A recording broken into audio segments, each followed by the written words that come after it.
Good morning, everybody. Welcome back to Political Ray. I apologize for the late start. We had some other things going on, but we're here now. So appreciate everybody being here. Hope everybody had a fantastic weekend. Time with the family, whatnot. Barbecue, if that's what you do. You know, just hope everybody had a good time. It was a good weekend for me, so I hope everybody else had a good one as well. Anyway, we got some stories over the weekend. The big one being the draft. Now, I know it's a political channel. Some of it did get a little bit politicized just because it's 2025 and, you know, you can't do anything anymore without, a good possibility of the race card coming out. So we're going to get into this a little bit about Shedeur Sanders and him falling all the way to the 5th round when a lot of people thought that he would be first round draft pick, at the very worst, a second round draft pick. But we'll get into that a little bit. Everybody's had a different opinion on it, including President Trump. But we'll get into that a little bit. President Trump also has said that he will be bringing back Columbus Day back from the ashes. So we'll talk about that just a little bit. Just give you my opinion on that, what I think about it. But we've got old Chucky Schumer coming back into the news again, talking about the midterms. And it's not something that I haven't mentioned before. It is important. People need to be vigilant and stay on top of their voting. And a lot of the problem with the Republicans is they get relaxed. Once their guy is in the presidency, they tend to not get out and vote anymore. So this has got to change, especially during the midterms, because if the Republicans cannot keep the Senate and the House, they're gonna impeach Trump. I've said it before. Old Chucky Schumer came out and just verified that fact. We'll get into that a bit. And midterms is going to be important. But we'll go ahead and jump into the the Shedeur Sanders story. Now, it's no secret, everybody, if you keep up with football, you saw, and everybody knows it. If you know me, you know I'm a huge football fan. I'm a big fan of the Denver Broncos. I've got my different opinions. I think they should have picked a different running back, but that's besides the fact. I'm probably wrong. I mean, I'm not a front office manager. I'm not a GM. So I'm just a Monday morning quarterback, as they call it. I will critique and criticize and say good job or what have you, but in the end, as long as they're winning games, that's what I care about. But I digress. Before I start rambling on about something y'all don't want to hear about, we'll get into this. Now, everybody's had their different opinion about Shedeur Sanders and why he fell. A lot of people said it was because of the race card. I don't think that that's the case. I'll give you my personal opinion on the matter. Shedeur Sanders was not prepped, was not ready for his interviews with GMs and head coaches and what have you prior to the draft. He refused to participate in the combine. He did do his pro day, but he did not participate in the drills, passing, what have you. I mean, I think he threw a couple passes at the combine. He did attend. He just didn't do anything. That doesn't look well. And the fact that there was a lot of rumors flying around about, he wasn't prepared for interviews. They felt he was disrespectful, what have you. Now, these are all just rumors. Nothing's been codified, proven, what have you. But if you go into an interview unprepared and a lot of the coaches, the GMs, what have you, they were saying that he didn't show any interest in being part of the team. Now, being who his dad is, now his dad came out and said, well, I'm not going to let my kid play for a team that I don't want him to. Statements like that, don't quote me on that. I'm paraphrasing, but statements like that is not going to look good upon your kid. Then you got the other fact of Dion wanting to be, I mean, as far as I understand it, Dion's his agent. His dad is his agent, and he's not, I mean, it's not going to, I don't know. I understand looking out for your kid. I understand that aspect of it. But I think Dion is an extra card that a lot of GMs and head coaches don't want to deal with. Just a personal opinion. I don't know if that's correct or not, but it's a good possibility. The fact that people are calling the race card on this one, I think is just stupid, because I mean, just look at the NFL. 7 out of the top 10 picks were all black.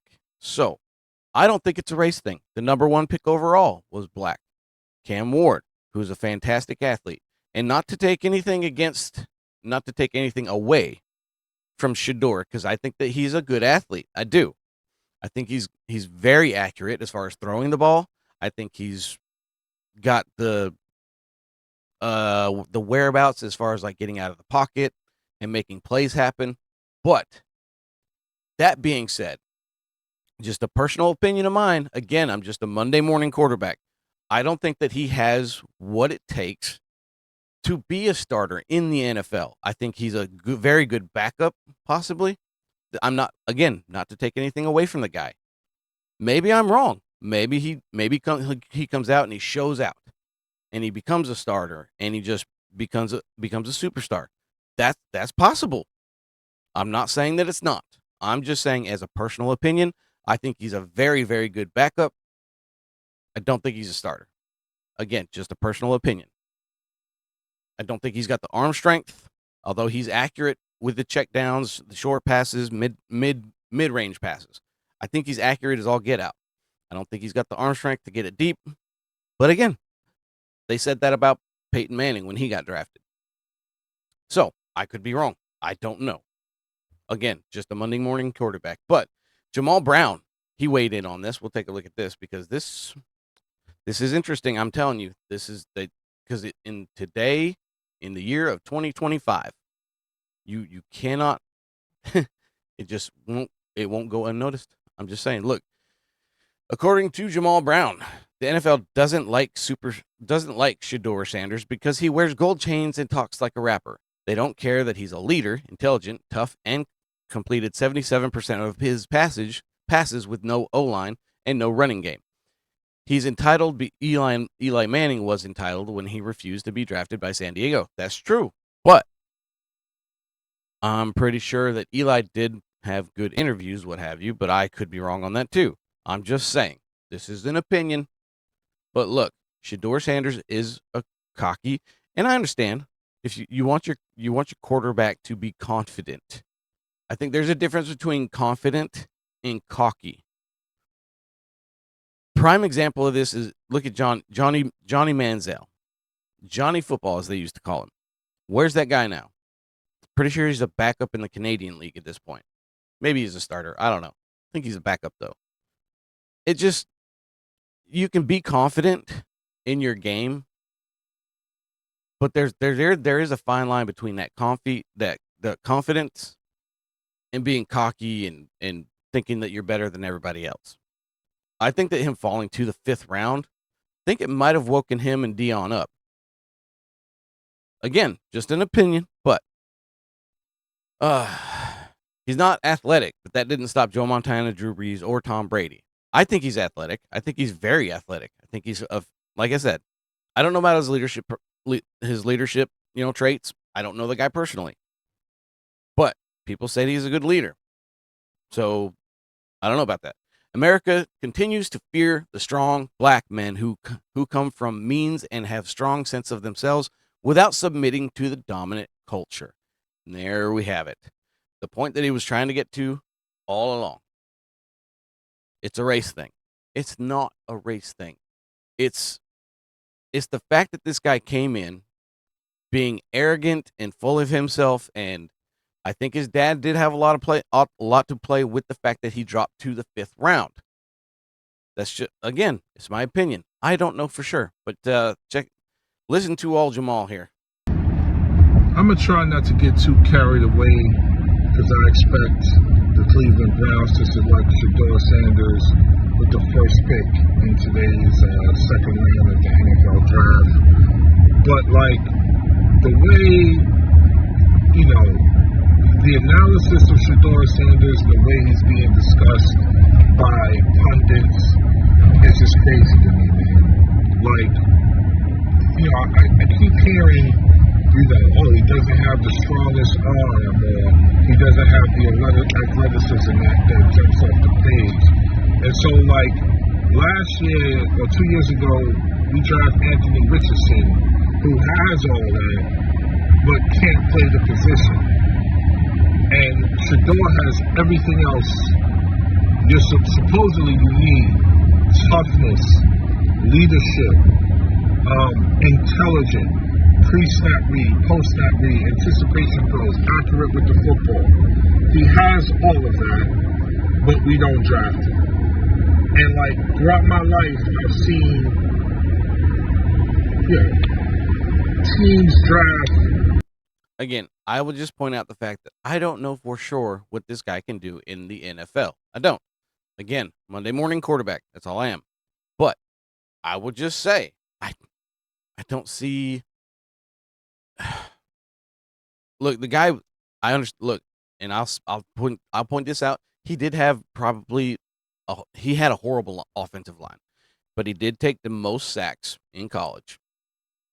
The guy went 1-8 against top 25 teams. He went 0-1 in a bowl.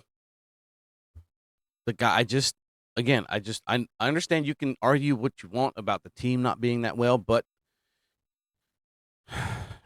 I don't think that he's a very good quarterback. That's just my opinion. I could be wrong, but it's just my opinion. People like Josh Rosen and Brady Quinn and like wild people. And we've seen quarterbacks who don't have that athleticism and jump off the page. And listen, I know the league. Now I'll give Jamal the benefit of the doubt here because he does make a good point. People who have been highly recruited, highly, wanted, sought after, people that went first overall, second overall, they didn't play very well. There's other mitigating factors that go into it. You take like Zach Wilson is a prime example of this. He got drafted by the Jets, second overall. Spent his 4 years with the Jets, didn't play very good at all. Ended up going to Denver. I was kind of hyped for the guy because I still think he has potential, but that's just my opinion. He didn't do well, but a lot of that has to do with the fact that he didn't have a supporting cast. The offensive line was terrible. He was running for his life on every play.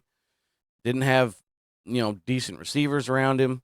Decent receivers, but not great. Not ones that would make him stand out, that kind of stuff. But like you said with Josh Rosen, another very highly recruited, highly sought after prospect that didn't go anywhere. It does happen. You've got players that are superstars in college. They come into the NFL and they just don't adapt. NFL is a lot faster. It's harder. The NFL, some of these guys don't translate well into the NFL. That's just how it is.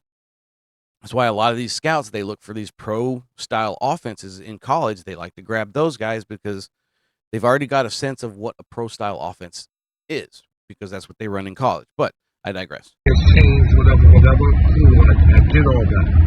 But, like, the quarterback position, still a quarterback position. The last quarterback to beat, Jalen Hurts beat Patrick Mahomes in the Super Bowl this year. But the last quarterback to beat him before that was Tom Brady. He was not athletic at all and considered. Okay, I think we get the point. Because this is a 10-minute video that he rambles on about this stuff, so I'm not gonna play all that. But we'll take a look at what Stephen A. Smith. He's got an opinion. I think this guy. Let me know, but I think that Stephen A. Smith. I think he might be gearing up for a presidential run.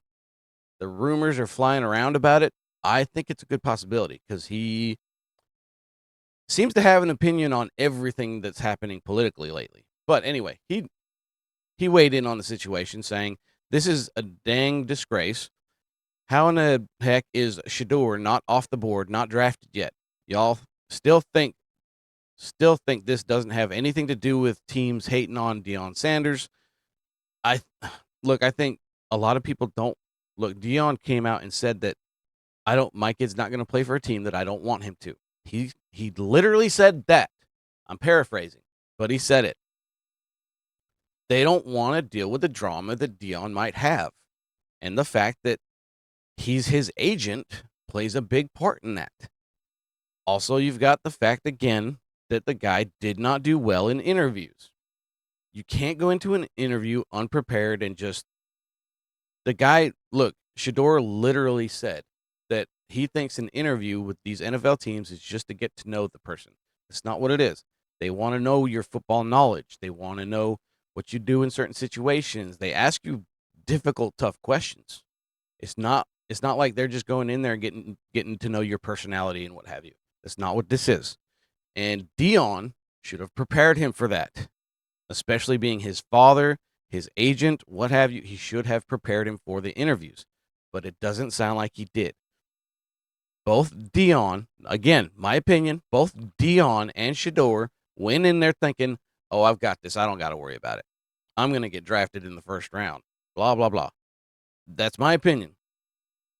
They went into this thinking that they don't have a care in the world because of their last name, who his father is, what have you. They didn't care. They didn't prep for it.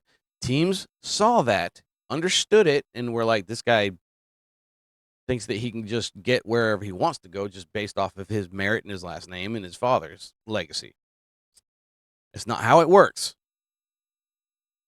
Anyway, this kid is a first rounder in a different way. This is Kaepernick all over again. Oh, no, it's not. It's not anywhere near to Kaepernick. Look, Kaepernick got benched. He took the Niners to the Super Bowl after Alex Smith gets hurt. Kaepernick gets put into the starting role, takes the Niners to the Super Bowl. They lose that Super Bowl. Not taking anything away from Kaepernick. He played balls out that year. He was on fire. Nobody could seem to stop the guy until they got to the Super Bowl. Next year, Kaepernick fell off. Didn't play as well. Couldn't do the magic that he had the year prior. They ended up benching him for somebody else. That's how it goes. If you don't perform, you're not going to play. Kaepernick then decided that he wasn't getting enough attention, so then, you got the whole kneeling for the national anthem controversy that started after that. The guy, now, there was a week or two ago that I saw Kaepernick said that he's still waiting on a call from an NFL team. He's still ready, blah, blah, blah. The guy's never going to play again. There was too much drama surrounding the guy. He didn't play that well. And even when he was trying to get back into the league, he wanted to be a starter, and he wasn't good enough to be that. That's all it was. And then he came out with that documentation, the document thing on Netflix, I think it was, about how the NFL draft equates to modern day slavery when it's just complete BS. Because I don't remember any history book telling me that, slavery back in the day, they were getting paid millions and millions of dollars to play a sport. It's not the same thing. I digress. I'm going to ramble on about that if I don't stop. So anyway, being kept out is a dang disgrace. I don't care what anyone says. Okay, look, Stephen A. Smith, some things the guy says, I completely agree with. Sometimes this guy just goes off on a rant like this, and he sounds like an idiot. I think he sounds like an idiot here. Shedeur Sanders fell to the 5th round for a reason. What exactly that reason is, I don't know. I can speculate all day long. But it's not a race thing. It's not modern slavery. It's not. It just, honestly, it has to come down to personal attitude. The guy thinks that he can do whatever he wants because of who his dad is. He's, like I said, in my opinion, I think he's a very, very good backup quarterback. I don't think he's starter material. Again, I could be wrong. I could be. He could come into the league and just show out. I could be wrong. But anyway, Donald Trump actually, he weighed in on this as well. Donald Trump, let's see. He says, he posted on his True Social about Shedeur. He says, what is wrong with the NFL owners? Are they stupid? No, they just don't like the kid's attitude. Anyway, Deion Sanders was a great college football player and was even a greater in the NFL. True. Deion Sanders he's a legend in the league. Nobody can take that away from the guy. He was phenomenal. He's also a very good coach, streetwise and smart. Therefore, Shedeur, his quarterback's son, has phenomenal genes and is all set for greatness. He should be picked immediately by any team that wants to win. Good luck, Shedeur, and say hello to your wonderful father. Again, don't think that it's because of his athletic prowess that he got passed up. It was because of his attitude and the fact that it comes with baggage with having Dion as his father. But I don't. Anyway, that's. I just don't. I don't know. Anyway, he did get picked up by the Cleveland Browns in the 5th round, and take a look at this because I don't think that this is look the energy when you pick somebody, especially if it's somebody who you want. People generally tend to get excited. This was the Cleveland Browns draft room, war room, whatever you want to call it. This is when they drafted this kid in the 5th round. Just tell me if you think that these people look excited to have him on the team. You tell me. Reality in regards to Shedeur and Dion. Dion's not going to interfere. Look at this guy on the right over here. He does not look excited at all. He looks pretty mad, if you ask me.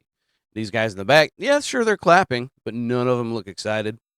They're just, I don't know if Dion made a call. I don't know. I couldn't tell you. But it doesn't look like any of these guys are excited to have Shedeur on their team. Maybe they're just, it's the 5th round. They're trying to get through the rest of it. I don't know. But I would imagine that they'd be more excited, especially with how everybody's talking this kid up about how athletic he is, what have you. They would be a little bit more excited when they drafted this kid. But they had already taken a quarterback. I think it was the 4th round. Maybe it was the 3rd. I don't know. But the quarterback room for the Cleveland Browns now is insane. There's 5 quarterbacks in that quarterback room. But we'll take a look at this. This is when Shedeur actually when it come across the TV and they got excited. This is their reaction when that happened.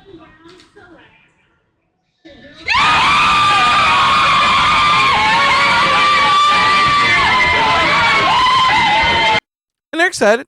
I'd be excited if I got drafted. I ain't gonna lie. I mean, he had to wait all the way till the 5th round, but he did finally.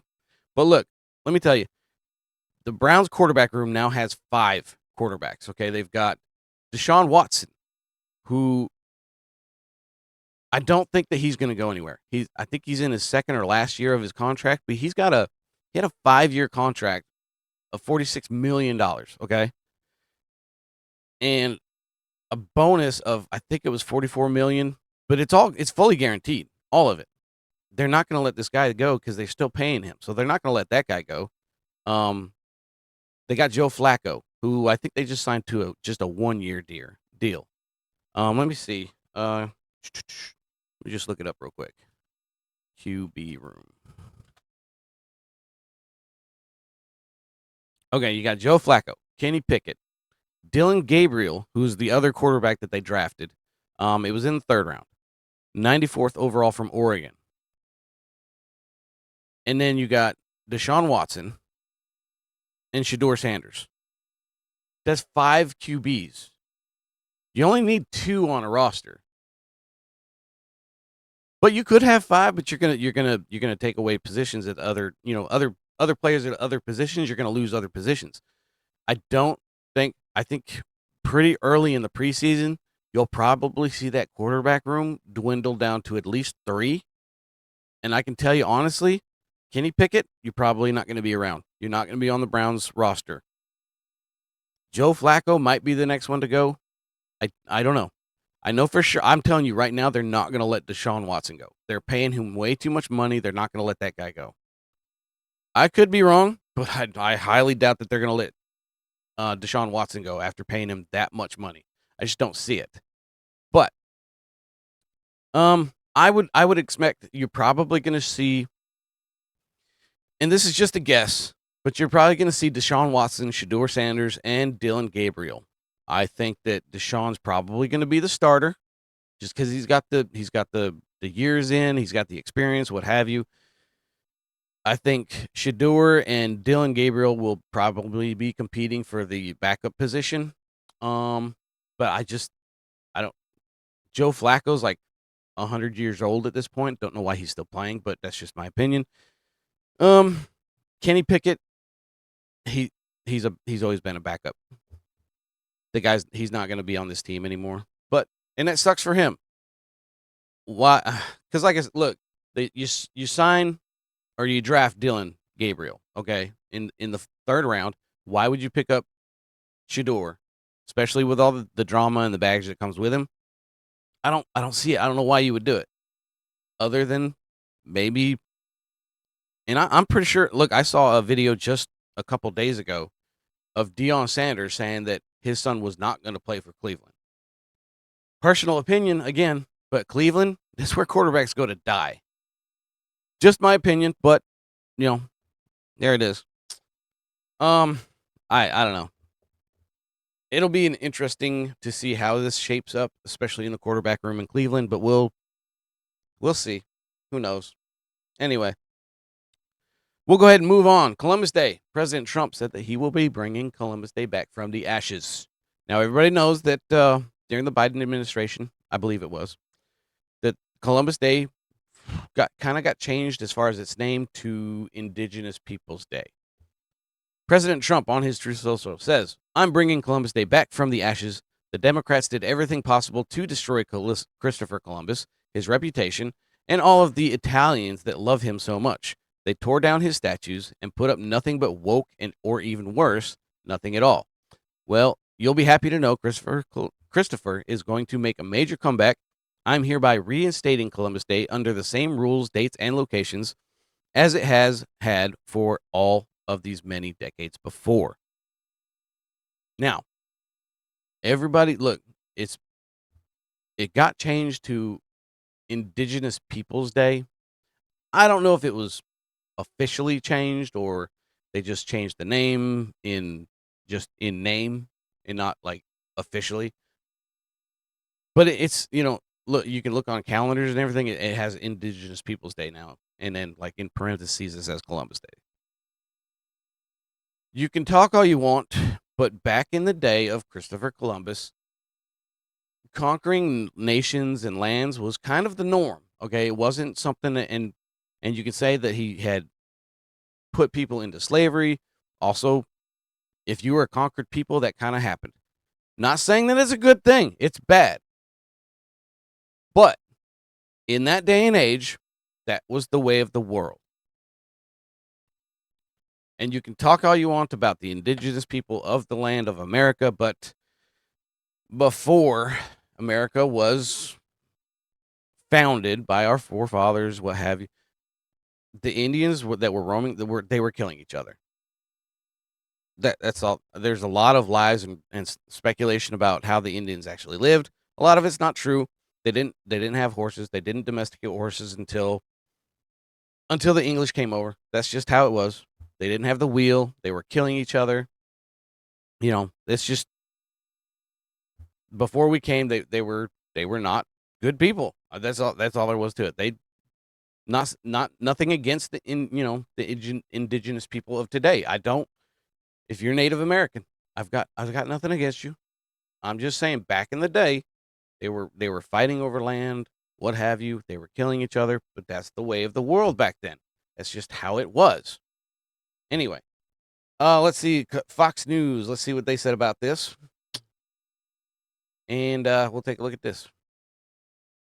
Let me know what you think about Indigenous Peoples Day going back to Columbus Day. You let me know about your thoughts. Fox News, President Donald Trump vowed Sunday to bring back Columbus Day from the ashes while calling out Democrats for doing everything possible to destroy Christopher Columbus's reputation. Now, a lot of Italians love Christopher Columbus because it's part of their heritage. "I'm bringing back Columbus Day back from the ashes," the president wrote on a post on True Social. We read that part. We read that part. Columbus is commonly credited with discovering the New World after his journey across the Atlantic Ocean from Spain to find a direct route from Europe to Asia without traveling around the massive African continent.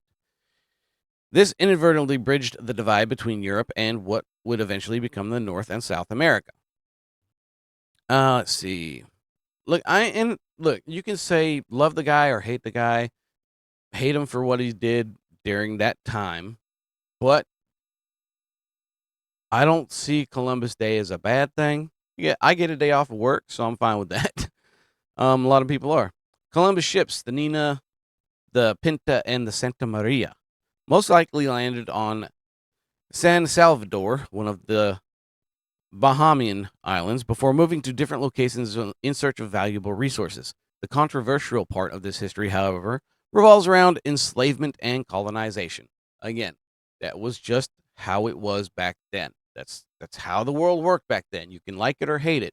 I'm not a fan of it. I don't like slavery. I don't like if it wasn't for colonization, the Americas wouldn't exist. So, I mean, yeah.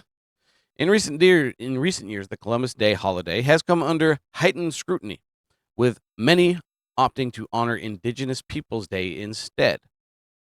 In fact, several states of Columbus have been removed, statues of Columbus have been removed, defaced, or even dragged and submerged into water over the past few years because of the controversy surrounding the historical figure. Again, like I said, you can like the guy or hate the guy. I mean, America would have been founded eventually, not founded.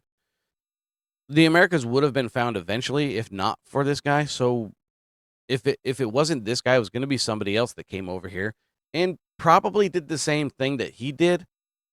Maybe even worse. I don't know. But the Americas would have been found at some point. An 8-foot tall bronze statue of Columbus, once housed the interests of Bird Park in Richmond, Virginia, was uprooted by protesters in light of George Floyd's 2020 death until finding a new home in New York City suburb last year. In images from the summer, protesters are seen marching near the statue, holding signs that call for the removal of imagery that recognizes colonizers to pay respects to indigenous communities. Look, everybody's heard the term, if you don't learn from the past, then history will repeat itself. Everybody's heard that. So why not like the guy or hate the guy? Despite all his failings, what have you, why not have a statue to remind you of the guy, even if you hate the guy completely, you don't like the fact that he colonized, you don't like the fact that he put people in slavery, whatever the case may be. Why not keep the statue up of that guy just as a reminder of the horrific things that were done back then so that we don't repeat history? Let me know. It's an honest question. Why not keep it up just as a reminder? Why not? Anyway, I don't have a problem with the statues, but other reports and images shown the statue on the ground after being pulled down from its pedestal with ropes defaced with spray paint and lit on fire. The protesters then dragged the statue to a nearby pond and submerged it in water. The nearly 100-year-old homage to Columbus was later retrieved and restored before eventually being shipped to its new home in Rockland Sons of Italy Lodge in the hamlet of Blavet, located approximately 20 miles northwest of New York City. So like I said, like the guy or hate the guy, it's part of history. It's a part of American history. History should be learned, both of its shortcomings and its leaps and bounds that we've made as a country. I mean, like it or hate it, the history of America is the history of America. There's not look, we've done some terrible things, but we've also done a lot of great things. I think learning our history, both good and bad, that has taken place is a good thing. If you don't learn from the mistakes of the past, you're doomed to repeat them again. Everybody knows this. So why not know everything, bad and good? Anyway, just my thoughts on it, but midterms are coming up. Old Chuck Schumer has warned that President Trump will be impeached if the Democrats take back power in the midterms. This is why I've been saying for weeks now that President Trump needs to take action now, because everything he does now, hopefully it smooths out by the midterms. By the time midterms come up next year, hopefully everything is smoothed out from the actions that he's taking, and we can run, the Republicans can run off of the success that we've had, and then, we're better off as far as the midterms go. But if things keep going this way, this again, like I'm saying, Trump needs to act now. Get laws passed now. Get things done now. That way, By the time midterms come up, hopefully everything's smoothed out and we can run off the wins that we've had and what have you. Now, this is from the Post Millennial. Now, Chuck Schumer. Now, this guy disappeared for the longest time, okay? But now he's back. I did something on him last week that he's coming out again after people were very angry with him about the fact that he sided with the Republicans to pass, to keep the government open, the funding bill. Chuck Schumer does not rule out Trump impeachment if Dems take back House in midterms. Senate Minority Leader Chuck Schumer declined to rule out the possibility of President Donald Trump's being impeached if Democrats regain control of Congress after the midterm elections. Again, get stuff done now.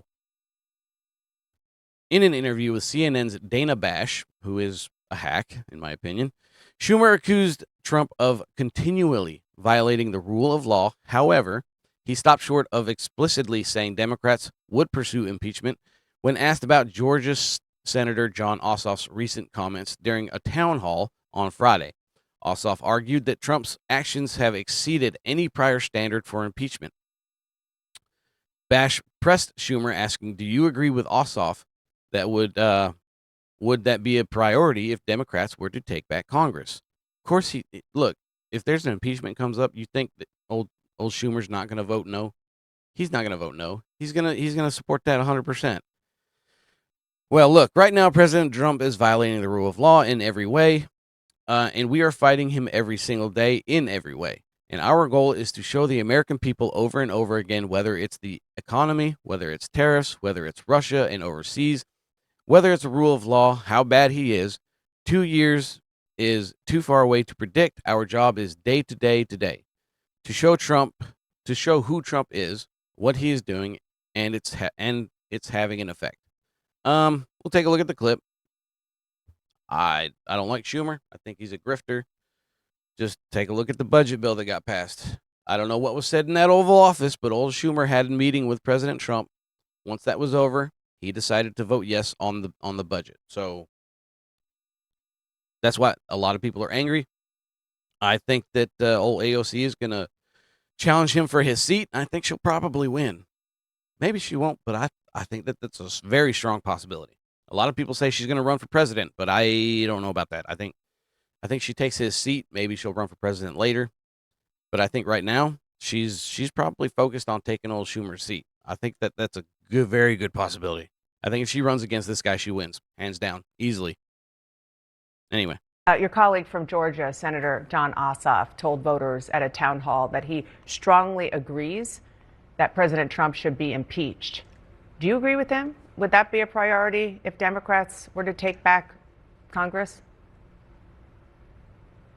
Well, look, right now, President Trump is violating rule of law in every way. And we're fighting him every single day in every way.